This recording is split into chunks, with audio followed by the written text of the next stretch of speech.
Student, आज हम बात करेंगे विद्युत धारा के प्रभावों के बारे में। विद्युत धारा लेसन हमारा चल रहा है, तो विद्युत धारा के प्रभाव कौन कौन से हैं? विद्युत धारा के प्रभाव, विद्युत धारा के प्रभाव, ये रहेगा आज का हमारा टॉपिक, जिसमें सबसे पहले हम विद्युत धारा के तापीय प्रभाव की बात करेंगे। विद्युत धारा का तापीय प्रभाव। स्टूडेंट, यदि परिभाषा पूछी जाती है कि विद्युत धारा के तापीय प्रभाव से आप क्या समझते हैं, तो कितना सिंपल सा आंसर है कि किसी भी युक्ति में, चालक में धारा प्रवाहित करने पर यदि उसमें ऊष्मा उत्पन्न होती है या ऊष्मा का निर्माण होता है, तो इसे विद्युत धारा का तापीय प्रभाव कहते हैं। इसको जनरल शब्दों में यूं समझ सकते हैं कि कोई एक डिवाइस है, उसमें हम इलेक्ट्रिसिटी प्रवाहित करवाते हैं, तो वह डिवाइस जो है, चालक जो है, वह गर्म हो जाता है, अर्थात उसमें ऊष्मा उत्पन्न हो जाती है। इसे विद्युत धारा का तापीय प्रभाव कहते हैं। अब इसके ऊपर एक प्रश्न और पूछा जाता है कि विद्युत धारा के तापीय प्रभाव पर कौन कौन से उपकरण आधारित है, या विद्युत धारा के तापीय प्रभाव के उदाहरण कौन कौन से हैं? तो स्टूडेंट, विद्युत हीटर जो है वह विद्युत धारा के तापीय प्रभाव पर आधारित है। विद्युत इस्त्री जो है वह विद्युत धारा के तापीय प्रभाव पर आधारित है। यानी इनमें हम विद्युत धारा प्रवाहित करते हैं तो ये गर्म होने शुरू हो जाते हैं। विद्युत गीजर जो है वह विद्युत धारा के तापीय प्रभाव पर आधारित है। ऐसे अनेकों उपकरण हैं, युक्तियां हैं, जिनमें धारा प्रवाहित करेंगे तो ऊष्मा का निर्माण होगा और वे गर्म हो जाएंगे। तो विद्युत हीटर है, इस्त्री है, गीजर है, ओवन है, ये सारे के सारे विद्युत धारा के तापीय प्रभाव पर आधारित उपकरण हैं। अब दूसरा हमारा टॉपिक इसमें बनता है कि ऊष्मा का कैलकुलेशन कैसे किया जाता है, ऊष्मा की गणना करना। स्टूडेंट, इसकी जगह एक प्रश्न पूछा जाता है, जूल का तापन नियम। जूल का तापन नियम बड़ा ढंग का क्वेश्चन है, एग्जाम के लिहाज से काफी महत्वपूर्ण क्वेश्चन है। जूल का तापन नियम क्या है? यानी किसी युक्ति में हम विद्युत धारा प्रवाहित करते हैं तो तापीय प्रभाव के कारण उसमें कितनी ऊष्मा बनेगी, इसकी गणना कैसे ज्ञात की जाती है? तो इसके लिए जूल नामक एक वैज्ञानिक था, जिन्होंने तापन नियम दिया था, और उन्होंने कहा था कि किसी युक्ति में जो हीट है, ऊष्मा है, वो कितनी उत्पन्न होगी। इसके लिए उन्होंने कहा था I²RT। ये आपको याद रखना है कि एक डिवाइस है, उसमें हम विद्युत धारा प्रवाहित करेंगे और जो ऊष्मा उत्पन्न होगी उसका मान I² गुणा R गुणा T के गुणनफल के बराबर होगा, यानी S = I²RT। अब जूल ने इसे समझाने के लिए अपना नियम दिया, जिसे हम जूल का तापन नियम कहते हैं। जूल ने कहा कि उत्पन्न ऊष्मा का मान, उत्पन्न ऊष्मा का मान धारा के, यानी उस युक्ति में प्रवाहित धारा के वर्ग के समानुपाती तथा प्रतिरोध व समय के गुणनफल के बराबर होता है। स्टूडेंट पुनः ध्यान दें, जूल का तापन नियम ये कहता है कि किसी युक्ति में उत्पन्न ऊष्मा की जो वैल्यू है वह धारा के वर्ग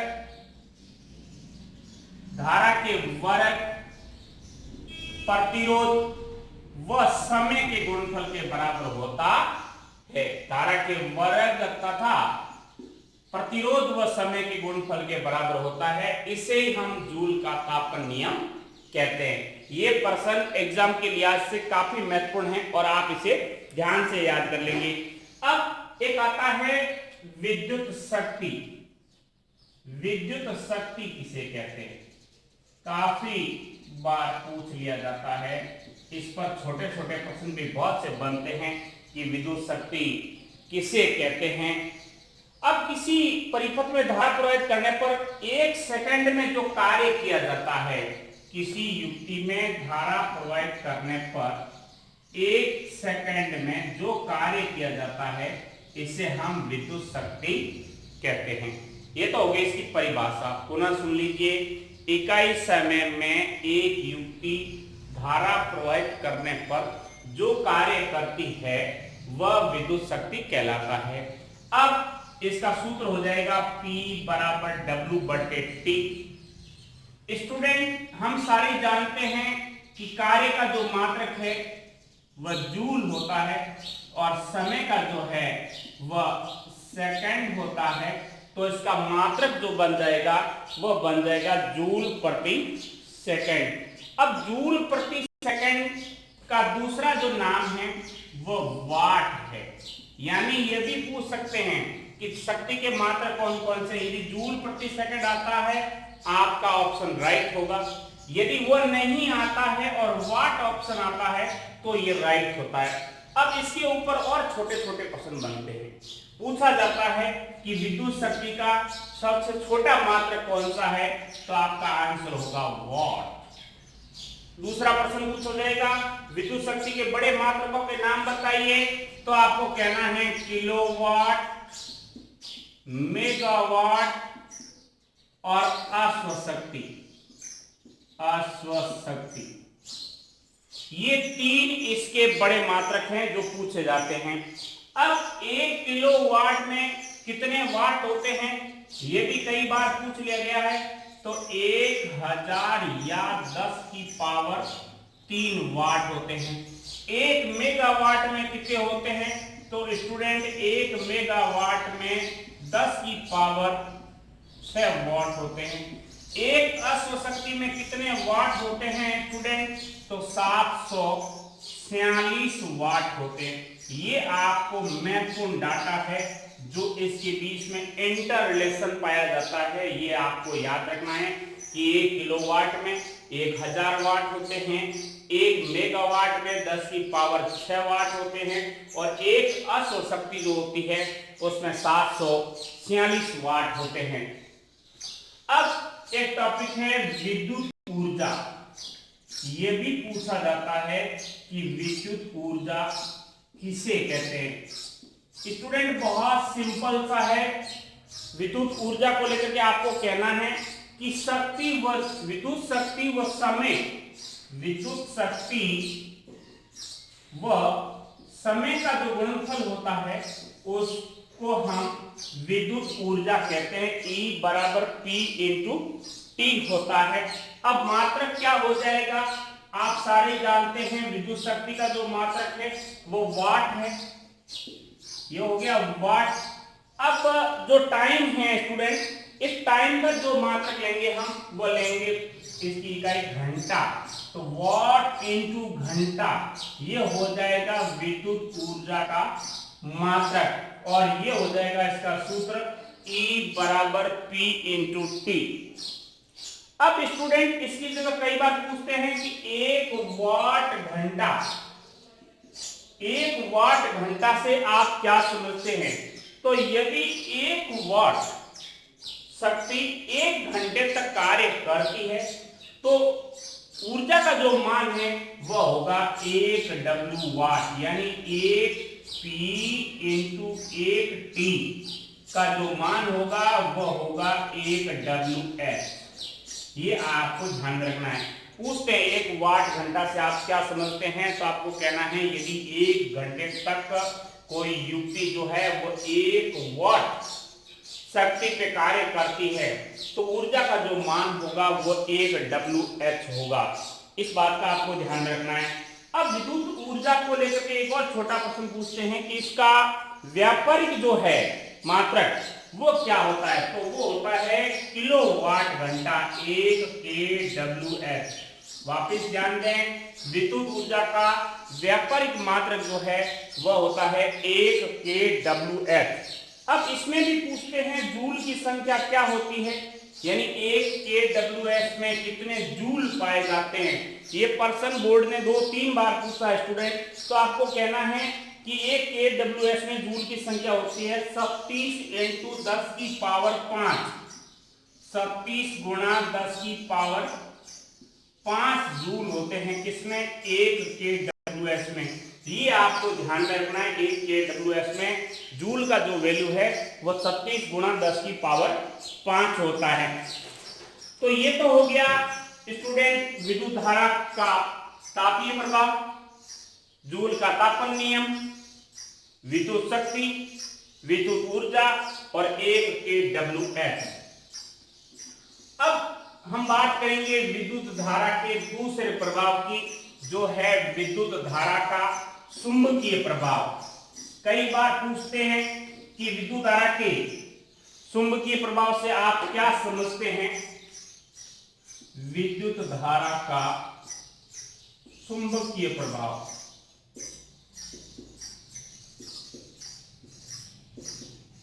चुंबकीय प्रभाव स्टूडेंट परिभाषा सिंपल सी है कि किसी युक्ति में हम विद्युत धारा प्रवाहित करते हैं और वह युक्ति यदि चुंबक की भांति व्यवहार करने लग जाती है तो इसे विद्युत धारा का चुंबकीय प्रभाव कहते हैं।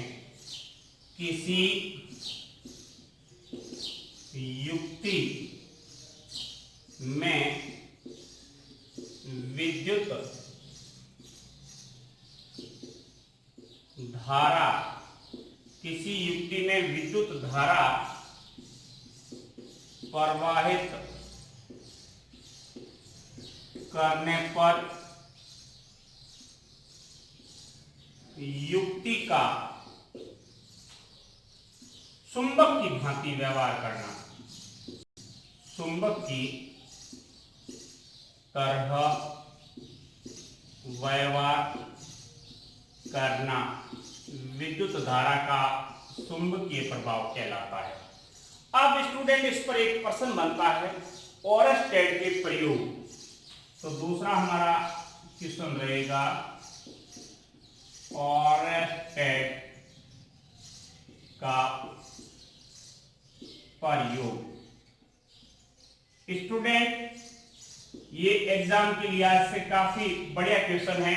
ओरस्टेड का प्रयोग, आप कहेंगे ओरस्टेड एक वैज्ञानिक थे जिन्होंने एक तार लिया, चालक तार लिया और उसमें विद्युत धारा को प्रवाहित करके उससे जो फ्रैक्शन थे उनको लिखते थे और फिर अपना निष्कर्ष निकाला। तो ओरस्टेड ने जब तार के ऊपर प्रयोग किए विद्युत धारा प्रवाहित करके, तो चुंबकीय सुई में जो जो एक्शन देखे गए उनको उसने रिकॉर्ड किया। तो इसके जो फ्रैक्शन थे, सबसे पहला फ्रैक्शन कि जब विद्युत धारा प्रवाहित नहीं की जाती है तो जो चुंबकीय सुई है यानी चालक तार जो लिया था उसमें धारा प्रवाहित नहीं की जाती है, तो जो चुंबकीय सुई है उसमें किसी प्रकार का कोई हलचल, मूवमेंट या विक्षेपण नहीं होता है। विद्युत धारा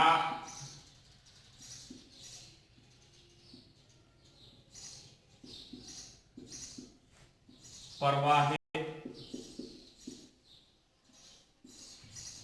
नहीं करने पर या नहीं होने पर चुंबकीय सुई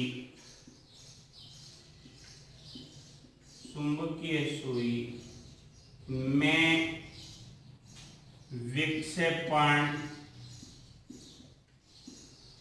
नहीं होता है, में विक्षेप नहीं होता है। यानी प्रयोग के दौरान उन्होंने ये पाया कि उसमें तार में धारा प्रवाहित नहीं करेंगे तो चुंबकीय सुई जो है उसमें विक्षेप नहीं होता है। दूसरा परीक्षण, जब विद्युत धारा प्रवाहित की जाती है तो चुंबकीय सुई विक्षेपित हो जाती है। धारा प्रवाहित करने पर सुई में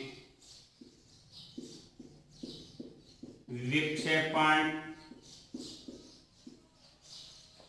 होता है। यह था परीक्षण नंबर 2। तीसरा उन्होंने कहा कि जब धारा की दिशा बदल देते हैं तो चुंबकीय सुई के विक्षेप की दिशा भी बदल जाती है।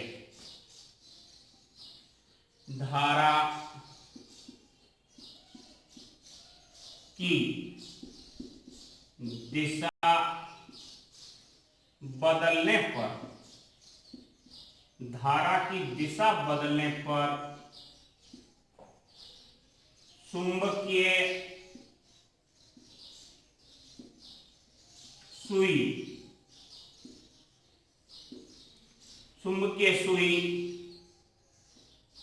की दिशा बदल जाती है। ये स्टूडेंट ओरस्टेड के प्रयोग के प्रश्न थे। फिर ओरस्टेड ने कहा कि इन तमाम परीक्षणों से यह बात स्पष्ट होती है कि किसी भी चालक में धारा प्रवाहित करते हैं तो उसमें एक विक्षेप आता है और उस विक्षेप का जो मान है वह विद्युत धारा के मान और युक्ति की दूरी पर निर्भर करता है। ये थे ओरस्टेड के प्रयोग जो आपको ध्यान में रखने हैं। अब स्टूडेंट चुंबकीय इस प्रभाव के संबंध में चुंबकीय क्षेत्र की दिशा ज्ञात करने के नियम है आपके सिलेबस में। तो अगला हमारा टॉपिक रहेगा, क्वेश्चन रहेगा चुंबकीय क्षेत्र में दिशा, चुंबकीय क्षेत्र में दिशा ज्ञात करने के नियम। चुंबकीय क्षेत्र में दिशा ज्ञात करने के नियम, बोर्ड 2 नियम हैं, बार बार पूछता रहता है इन्हें। सबसे पहला है दक्षिणावर्ती पेश नियम। स्टूडेंट नियम नंबर 1, दक्षिणावर्ती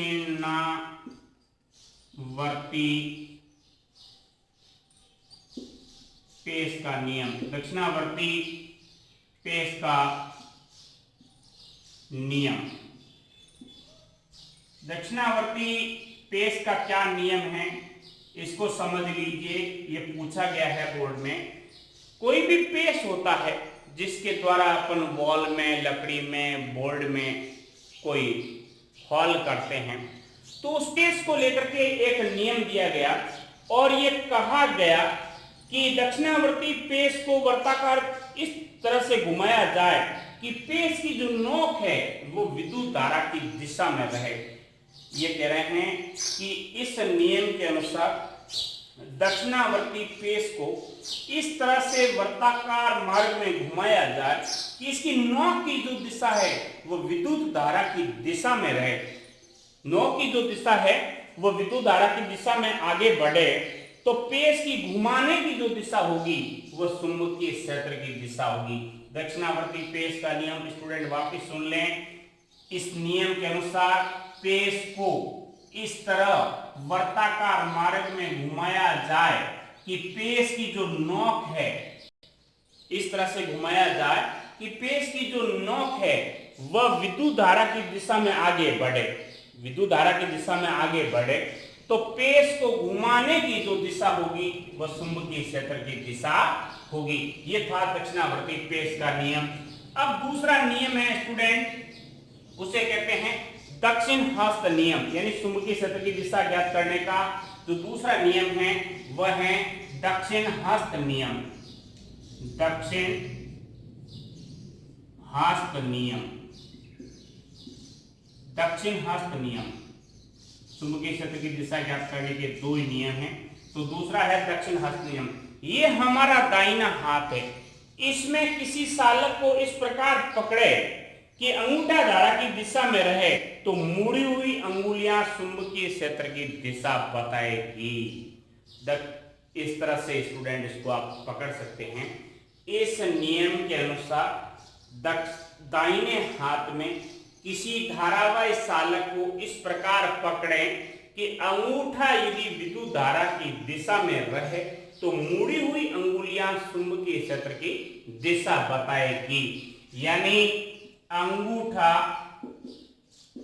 आई की दिशा में रहे तो अंगुलियां जो मुड़ी हुई है वह चुंबकीय क्षेत्र बी की दिशा बताएगी। ये था चुंबकीय क्षेत्र में दिशा ज्ञात करने का नियम। अब अगला टॉपिक आता है चुंबकीय क्षेत्र। स्टूडेंट अगला टॉपिक है चुंबकीय क्षेत्र। बहुत सिंपल सा टॉपिक है चुंबकीय क्षेत्र किसे कहते हैं। स्टूडेंट यह एक चुंबक है जिसमें N और S दो ध्रुव पाए जाते हैं।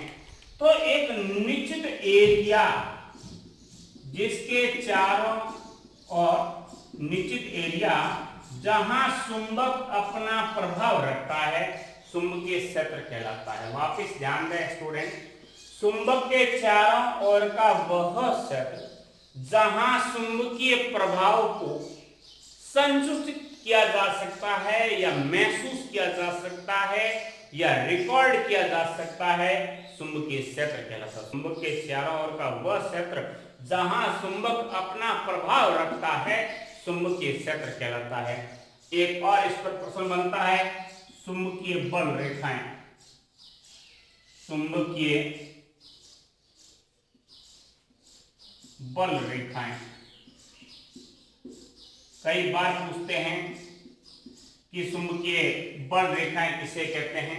तो स्टूडेंट चुंबकीय क्षेत्र को जिन रेखाओं के द्वारा प्रदर्शित किया जाता है, बिल्कुल सिंपल, चुंबकीय क्षेत्र को जिन रेखाओं के द्वारा प्रदर्शित किया जाता है उन्हें चुंबकीय बल रेखाएं कहते हैं। चुंबक के चारों ओर की वे रेखाएं जो चुंबकीय क्षेत्र को प्रदर्शित करती है चुंबकीय बल रेखाएं कहलाती है।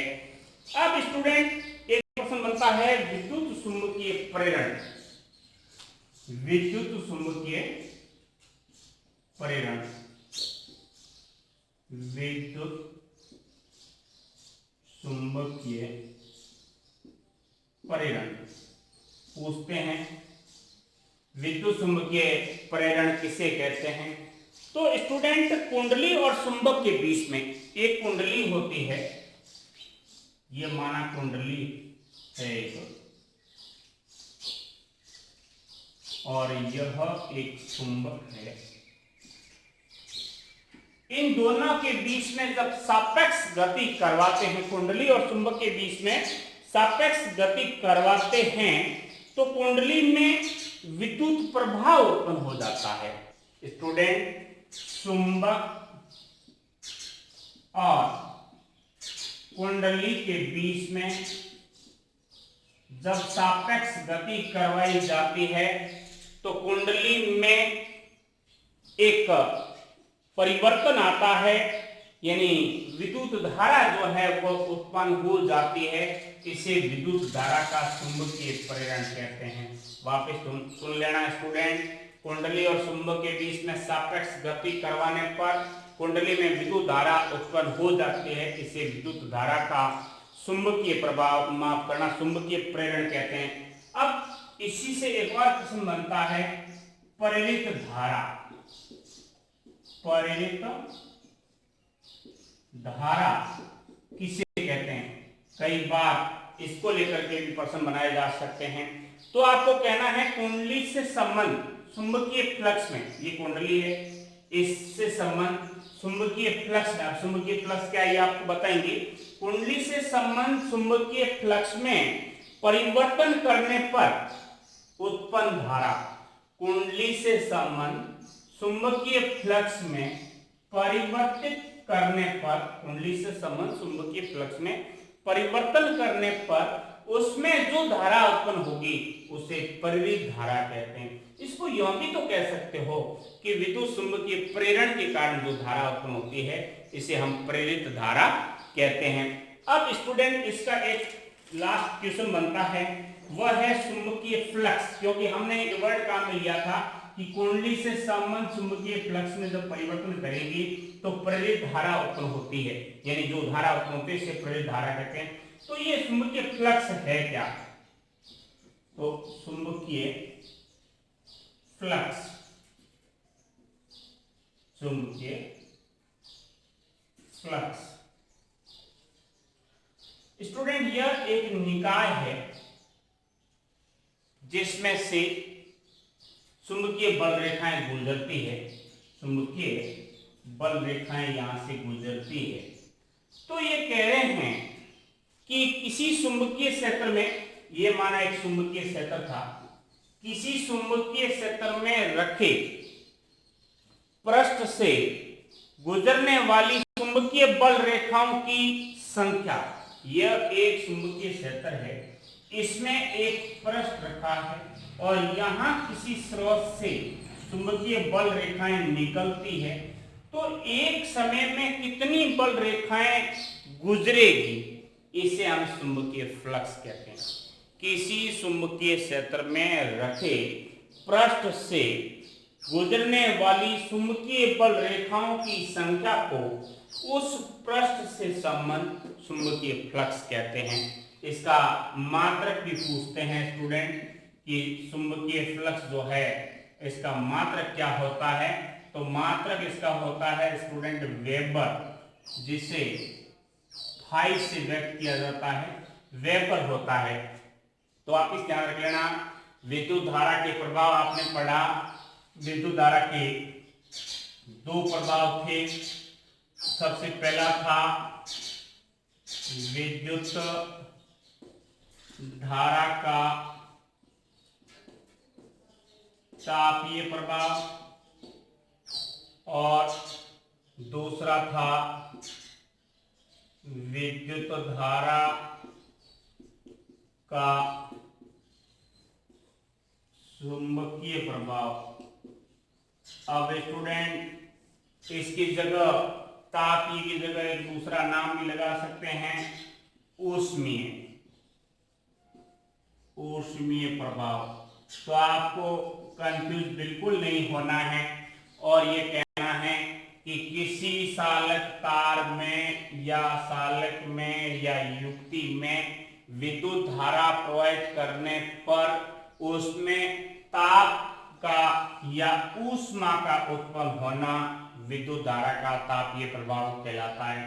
अब विद्युत धारा के तापीय प्रभाव के ऊपर आपको जूल का तापन नियम बताया था कि जूल ने बताया था कि ऊष्मा जो उत्पन्न होगी उसका जो वैल्यू है वह I²RT के बराबर होगा। आपको यह भी बताया कि कौन कौन सी युक्तियां हैं जो विद्युत धारा के तापीय प्रभाव पर कार्य करती है।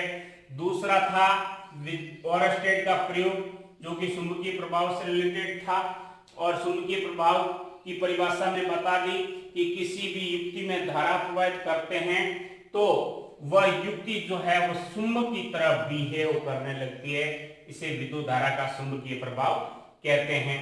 इसमें फिर ओरस्टेड के प्रयोग थे, उसने तार लिया, तार में धारा प्रवाहित की और चुंबकीय सुई में विक्षेपण को रिकॉर्ड किया।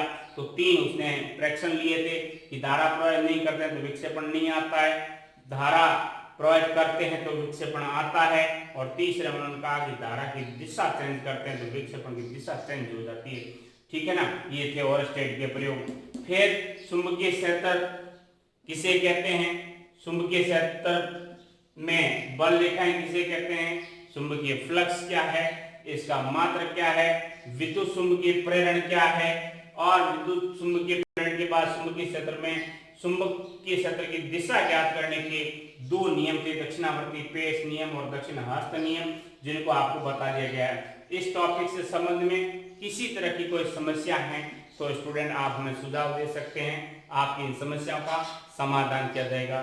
धन्यवाद।